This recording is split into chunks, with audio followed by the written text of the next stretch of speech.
الحمد لله وصلي وسلم على نبينا مصطفى محمد صلى الله عليه وسلم وعلى آله وصحبه أجمعين أما بعد أعوذ بالله من الشيطان الرجيم بسم الله الرحمن الرحيم قال ربي أنى يكون لي غلام وكانت امرأتي عاقرا وقد بلغت من الكبر عتيا സക്കറിയ നബി അലൈഹിസ്സലാം അല്ലാഹുവിനോട് സംവദിക്കുകയാണ്.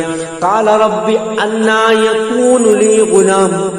ഖാല സക്കറിയ നബി പറഞ്ഞു, റബ്ബി എന്റെ റബ്ബേ, അന്നാ യകൂനു ലീ, എനിക്കെങ്ങനെയാണ് ഉണ്ടാകുക ഗുലാം, ഒരാൺകുട്ടി എനിക്കെങ്ങനെ ഉണ്ടാകും? കാരണം വക്കാനത്ത് ഇംറഅതി, എന്റെ ഭാര്യയാണെങ്കിൽ ആഖിറൻ, അവർ പ്രസവിക്കാത്ത സ്ത്രീയാണ്. വഖദ് ബലഗ്തു, എനിക്കെത്തിയിരിക്കുന്നു മിനൽ കിബരി, വാർദ്ധക്യത്താലെത്തിയ, വരൾച്ച ബാധിച്ചിരിക്കുകയാണ്. അതായത് ഞാൻ വാർദ്ധക്യത്താൽ ബലഹീനനാണ്. അങ്ങനെയുള്ള എനിക്ക് എങ്ങനെയാണ് ഒരു കുട്ടി ഉണ്ടാകുക അള്ളാഹുവിനോട് സക്കരിയ നബി അലൈഹിസ്സലാം ചോദിക്കുകയാണ്. വക്കാല, അപ്പോൾ അല്ലാഹു സുബ്ഹാനഹു തആല പറഞ്ഞു, കദാലിക്, അപ്രകാരമാണ്, ഖാല റബ്ബുക, നിന്റെ റബ്ബ് പറയുന്നു, ഹുവ അലയ്യ ഹയ്യിനുൻ, അത് എന്റെ മേൽ വളരെ നിസ്സാരമായ ഒരു കാര്യമാണ്, വളരെ എളുപ്പമായ ഒരു കാര്യമാണ്. കാരണം അല്ലാഹു തന്നെ വിശദീകരിക്കുന്നു, വഖദ് ഖലഖ്തുക മിൻ ഖബൽ, ഇതിനു മുമ്പ് നിന്നെ സൃഷ്ടിച്ചിട്ടുണ്ട്. വലം തകു ശൈഅ, നീ ഒന്നുമല്ലാത്ത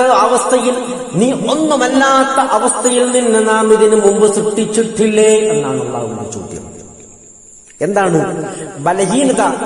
അതായത് വാർദ്ധക്യത്താൽ ബലഹീനത ബാധിച്ച സക്കറിയ നബി അലൈഹിസ്സലാം, അദ്ദേഹത്തിന്റെ ഭാര്യയാണെങ്കിലോ പ്രസവിക്കാത്തൊരു സ്ത്രീയും. അങ്ങനെയുള്ളവർക്ക് എങ്ങനെ കുട്ടി ഉണ്ടാകും? സ്വാഭാവികമായ ഒരു സംശയം ചോദിച്ചപ്പോൾ അല്ലാഹു സുബ്ഹാനഹു വ തആല അതിന് മറുപടി പറയുകയാണ്, ഇല്ല, അത് എന്റെ മേൽ വളരെ നിസ്സാരമായ ഒരു കാര്യമാണ്. കാരണം നീ ഒന്നുമല്ലാത്ത അവസ്ഥയിൽ നിന്നെ മുമ്പ് ഞാൻ സൃഷ്ടിച്ചിട്ടില്ലേ.